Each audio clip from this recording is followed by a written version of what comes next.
kita punya data bahwa Gen Z even they are willing to spend more untuk mendapatkan sebuah brand, barang atau perusahaan yang produk yang itu apa ya namanya berresponsibility baik lah gitu ya. Ujung-ujungnya kalau kita ngomongin sustainability sehingga tidak greenwashing atau salah dipersepsi oleh masyarakat adalah bagaimana hasil akhir implementasi itu sebenarnya adalah hasil dari bisnisnya.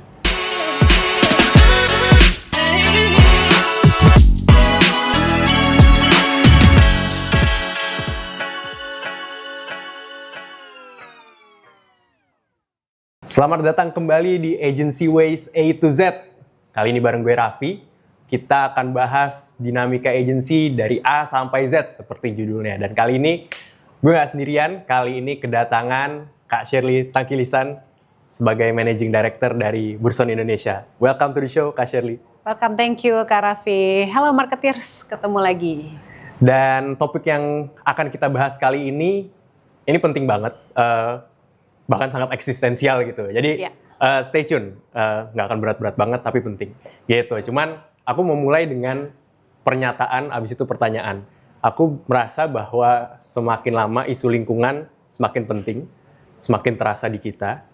Tapi di sisi lain, karena isunya rasanya terlalu teknis, agak jauh bahasanya, jadi perlu ada jembatan antara publik dengan isu ini agar publik lebih paham. Dan biasanya yang paling mudah melakukannya atau yang paling efektif melakukannya itu brand gitu. Jadinya pertanyaanku adalah seberapa penting sih posisi brand atau seberapa penting brand menyampaikan pesan-pesan sustainability baik dari praktiknya atau dalam narasinya ya dalam konteks hari ini gitu, di mana isu lingkungan menjadi sangat penting. Oke, langsung aku jawab Kak Raffi. Langsung silakan. Oke. Thank you Kak Raffi. Sebenarnya jawabannya sangat pas banget ya, bahwa hal ini tentunya penting dan bahkan di era sekarang semakin penting. Namun ada beberapa pakem atau jalannya lah menuju hal tersebut, apa yang diperlukan nanti sambil kita bahas lebih lanjut. Siap. Tapi kalau menjawab dulu penting. Yes. Oke. Tapi kadang-kadang ya banyak tantangan ya, karena brand tentu saja mereka punya perspektif mereka sendiri. Bahkan mungkin nggak usah bawa-bawa sustainability ya udah oke-oke aja gitu. Tapi jadinya penting karena tadi ini isu yang penting. Tapi gimana caranya pesan-pesan di brand ini jadi bahasanya apa ya? Genuine, authentic, dan kesannya nggak greenwashing atau menggurui gitu. Oke. Mungkin aku sedikit menarik ya menjawab tadi penting tuh karena apa kita bisa menyampaikan penting. The fact bahwa ada pembahasan siang hari atau saat ini tuh adalah sesuatu yang ya kita perlu mendorong hal tersebut. Dan industri player di luar sana dalam hemat kami ya, kami melihat bahwa isu sustainability itu dirasanya kok kompleks gitu ya, atau menjadi add-on dari sebuah pekerjaan mereka. Benar. Gitu ya. Padahal sebenarnya dengan makna dari sustainability itu sendiri, bahwa bagaimana kita menciptakan bisnisnya kita atau yang kita kerjakan itu adalah berkelanjutan. Jadi kan kita perlu make sure gitu ya, apa yang kita kerjakan itu memang sustainable gitu dan memiliki dampak banyak, baik ke dampak lingkungan tentunya karena kita melakukan sesuatu sekarang tentunya untuk generasi ke depan gitu ya, menjaga lingkungan tetap baik seperti itu. Dan juga banyak hal sih sebenarnya, karena sustainability is not only about the lingkungan thing, tapi juga banyak bisnis operasional yang tentunya perlu masuk lah seperti itu.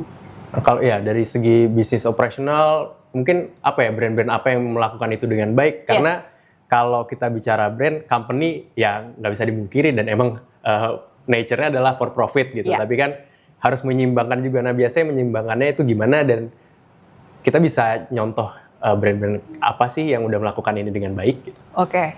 Karena pada esensinya bahwa sustainability itu kan seharusnya memang tadi yang aku sampaikan ya, itu harus menjadi satu dalam kita industri player itu melakukan sesuatu gitu ya. Jadi narasi yang berkembang atau yang kita sampaikan keluar itu bukan add-on. Jadi kita punya cerita A, kita tambahkan nih dari sisi sustainability, jadi cerita B gitu ya. Namun sebenarnya cerita A itu memang sudah masuk dalam lingkup sustainability. Makanya singkatnya kan ada sustainability communications ya yang sedang digarap seperti itu. Kalau contoh mungkin langsung ada sedikit pembahasan tentang contoh ya. Kalau yang kita lihat sekarang banyak sih dan sekarang semakin banyak ya karena ada not so pressure, tapi ada kondisi yang semakin important dan urgent untuk bisnis itu, pelaku bisnis itu melakukan sustainability communications yang mereka. Itu yang sangat baru-baru ini aku lihat itu adalah tentunya Unilever, Danone dengan bijak berplastiknya, L'Oreal seperti itu ya. Itu yang lingkupnya memang di FMCG. Namun di luar FMCG, industri-industri yang lain banyak yang memang mereka di energi sektor apalagi gitu ya, karena mereka kan perlu melakukan inovasi untuk memiliki bisnis operasional yang more responsibility towards the lingkungan itu sendiri gitu ya. Jadi punya energi terbarukan lah seperti itu. Jadi sebenarnya banyak yang sudah menuju ke sana dan memang di Indonesia sendiri kan pemerintah udah punya goal gitu ya. Kalau nggak salah sih 2060 atau bisa lebih cepat dari itu, sehingga memang pada saat ini kita ngobrol kayaknya udah is a thing yang perlu kita kerjakan sih. Kita strategize lah seperti itu. Kalau dari perspektif agensinya sendiri kan berarti mencoba melakukan sustainability communications ini, menerapkannya pada para klien misalnya gitu. Kalau resepsi dari kliennya, kita kan sebagai agensi melihat klien apakah ada challenges, apakah udah ada pemahaman bahwa sustainability communications nih sebenarnya penting dan harus jadi mainstream gitu sebenarnya kan? Betul. Kalau kondisinya sekarang memang di market ya, mungkin ya aku bisa cerita ya Kak Raffi, belum seragam tentunya. Kami melihat itu sebagai, dari sisi agency, dari sisi konsultan, kami melihatnya itu dua hal. It's a challenge, tapi itu juga opportunity. Karena ujung-ujungnya kita melihat it's something yang memang harus dikerjakan gitu ya. Pertama challenge karena edukasi atau knowledge dari teman-teman industri player di luar sana, masih yang tadi aku bilang, aduh ini kok jadi tambahan pekerjaan ya. Udah gitu aku harus dari sebuah perusahaan atau business player, mereka memang harus spend beberapa investment untuk punya data-data yang more konkret dari business operational mereka. Kemudian juga perlu menggandeng stakeholder yang lebih besar seperti banyak pihak, pemerintah, NGO dan segala macam untuk memang menambahkan bobot dari sustainability business operational mereka. Seperti itu. Itu adalah challenge. Tapi kita melihatnya opportunity. Kenapa? Karena opportunity ini di Indonesia sendiri belum banyak memang yang mereka akhirnya memfokuskan diri. Even misalnya kalau kita punya benchmark yang memang akhirnya menelurkan sustainability report mereka deh. Seperti itu. Karena sustainability report aku kerjakan yang sekarang dulu deh seperti itu. Jadi itu juga opportunity yang buat kami, kalau di perusahaan kami juga di Bersen Indonesia kita punya satu divisi memang yang fokus spesialis yang fokus untuk menggodok hal tersebut, membantu memberikan edukasi dan men-strategize communications dari klien ya atau dari industri player. Itu spesialis kami namanya sustainability dan social impact. Gitu. Jadi di mana di spesialis itu kami mempelajari, melihat, terus juga ya kita mengevaluasi ada pergerakan dari industri player ini sudah sampai mana sih tahapan mereka dalam membuat sustainability communications mereka. Even to some extent misalnya kalaupun mereka sudah menelurkan ya punya narasi target di 2030 net zero emission mereka tercapai melalui 1, 2, 3 gitu ya. Kita menilik ulang apakah sesuai dengan message yang disampaikan untuk target mereka atau seperti apa nih. Jadi kita mengawal mereka sih bersama-sama belajar, bersama-sama menciptakan impact yang ujung-ujung adalah sesuatu yang berkelanjutan. Seperti itu. Iya, dan itu tadi dari hubungan antara agency, kita sebagai agency dengan klien atau dengan brand gitu ya. Tapi kan publik atau konsumen yang membeli brand ini kadang-kadang juga suka bertanya-tanya, ini klaimnya bener nggak sih? Itu klaimnya bener nggak sih? Atau cuman campaign aja, campaign sesaat aja? Ada nggak sih apa ya, cara-cara atau tips-tips atau ya biasanya apa yang dikasih tahu ke klien itu biar ya ini nggak jadi cuma sekedar campaign semata yang cuma sebentar aja, tapi publik benar percaya gitu. Greenwashing gitu ya. Greenwashing itu bahasanya, betul. Oke. Pertama-tama yang aku pelajari ya Kak Raffi bahwa publik zaman sekarang apalagi generasi, Kak Raffi kayak generasi Gen Z ya. Ya, untungnya.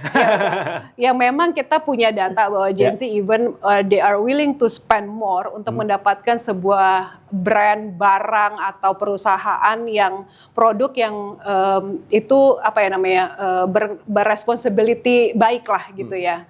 Sehingga hal tersebut sebenarnya udah stones yang baik nih sekarang gitu. Dan kalau misalnya dibilang untuk bagaimana membantu tipsnya atau mengawal itu supaya tidak terlihat sebagai campaign semata, packaging semata. Kami selalu men-challenge karyawan, perusahaan atau industry player untuk melihatnya bukan dari sekedar narasi yang keluar. Tapi narasi ini tuh sebenarnya bisnis kalian memang sudah menjalankan hal tersebut nggak? Kalian sudah memang menciptakan apa namanya ya, chain operational kalian yang memang sangat mereduce emisi nggak? Seperti itu. Atau misalnya kalau selain isu kaitannya isu lingkungan ya, misalnya inclusivity deh. Apakah kalian memang sudah se-open itu untuk karyawan kalian itu inklusif? Jadi bukan kita ngomong disabilitas, kita ngomongin jenis community tertentu seperti itu. Itu juga yang kita bedah dulu ya sebelum sampai akhirnya kita ya udah narasinya ini, karena balik yang tadi aku cerita, narasi A itu dibuatnya setelah kita mengetahui dan komitmen dari perusahaan tersebut sih. Dan dengan itu brand atau perusahaan atau klien tuh jadi mereka ini ya berarti percaya atau setuju dengan notion itu ya, berarti bahwa sustainability communication itu penting. Ya, memang kondisinya sekarang tadi yang aku bilang ya, edukasi atau kepentingan dari sebuah perusahaan itu belum seragam terhadap sustainability communication itu ya Kak Raffi ya. Jadi ada yang mereka memang datang karena aku udah punya tekanan dari investor untuk punya sustainability report misalnya, atau udah harus menunjukkan komitmen aku terhadap sustainability seperti itu. Tapi ada yang kayak enggak, aku udah baik-baik aja dengan menjalankan CSR misalnya. Dengan jadi bisnisnya di bidang apa, kemudian CSR-nya menanam mangrove misalnya gitu. Kami sebenarnya tidak melihat itu hal yang salah, namun ujung-ujungnya kalau kita ngomongin sustainability sehingga tidak greenwashing atau salah dipersepsi oleh masyarakat adalah bagaimana hasil akhir implementasi itu sebenarnya adalah hasil dari bisnisnya. Gitu, jadi harus berkesinambungan karena ujungnya kan sustainability seperti itu sih. Dan bahkan ya, kalau menurutku, aku juga pengen tahu pendapatnya Kak Shirley. Bahkan menjadi sustainable, menjadi brand yang dipersepsikan publik sebagai brand yang sustainable, peduli terhadap ESG gitu ya. Itu malah jadi diferensiasi atau nilai tambah tertentu gitu kan, kayak tadi karena konsumen muda bahkan lebih mau beli untuk brand-brand yang aware sama hal-hal ini gitu ya. Jadi diferensi strategis gitu ya. Betul sekali. Oke, menarik. Dan jadi hal yang berbeda dan unggul, dan tentunya terlepas dari itu ya kamu punya impact yang berbeda. Berarti kalau kita melihat prospek ke depan sustainability communications ini untuk para brand, apakah kita bisa melihat sustainability communication ini jadi sesuatu yang mainstream? Tadi kan kita bicara kalau di Indonesia sebenarnya nggak seragam gitu ya, belum jadi mainstream gitu ya. Kalau kedepannya mungkin usaha-usaha yang dilakukan di industri PR gitu, kedepannya optimis apa gimana nih? Oke, menarik ya menjawab ini. Sebenarnya aku mau tarik sedikitnya sebelum menjawab Kak Raffi adalah begini sih, kondisinya adalah kita harus believe dulu ya terhadap purpose, terhadap pentingnya sustainability itu dijalankan dan bahkan dikomunikasikan. Gitu ya, karena kalau nggak believe dulu akan terasa sangat susah sih sebenarnya. Jadi itu dulu di believe, dan nanti akhirnya ya akan berjalan seperti ya direncanakan lah seperti itu ya. Jadi kalau dibilang optimis apa enggak, Pastinya optimis karena ini sesuatu yang baik lah ya, karena memiliki sesuatu yang berkelanjutan untuk baik bumi, generasi, dan banyak aspek dalam ESG itu sendiri. Kan bahkan ada good governance itu kan kita mengatur di dalam perusahaan kamu lebih lebih banyak lah hal-hal yang dipermudah dan diimprove seperti itu ya. Namun ya balik lagi, kamu harus percaya dulu, kamu tuh siapa? Kita semua, dari industri player tentu, dari kita konsultan yang membantu, dari pemerintah untuk mengatur regulasi dan segala macam, karena itu kondisi yang juga masih menjadi tantangan, regulasinya belum pakem lah ya, seperti itu, dan akhirnya stakeholder yang lain juga akan terimbas dari kepercayaan kita untuk melakukan sesuatu yang impactful. Kemudian optimis tentunya, pastinya optimis ya, karena ini sesuatu yang baik lah untuk dilakukan. Banyak tantangan tapi tetap optimis untuk sustainable communication menjadi sesuatu yang mainstream di praktik di Indonesia. Oke, thank you Kak Shirley untuk obrolan hari ini. Thank you Kak Raffi. Obrolan yang sangat penting untuk teman-teman marketeers juga. Thank you juga teman-teman marketeers sudah menonton. Semoga apa yang kita bahas ini membuka otak kalian semua. Kita ketemu lagi di Agency Ways A to Z episode selanjutnya. Bye. Bye.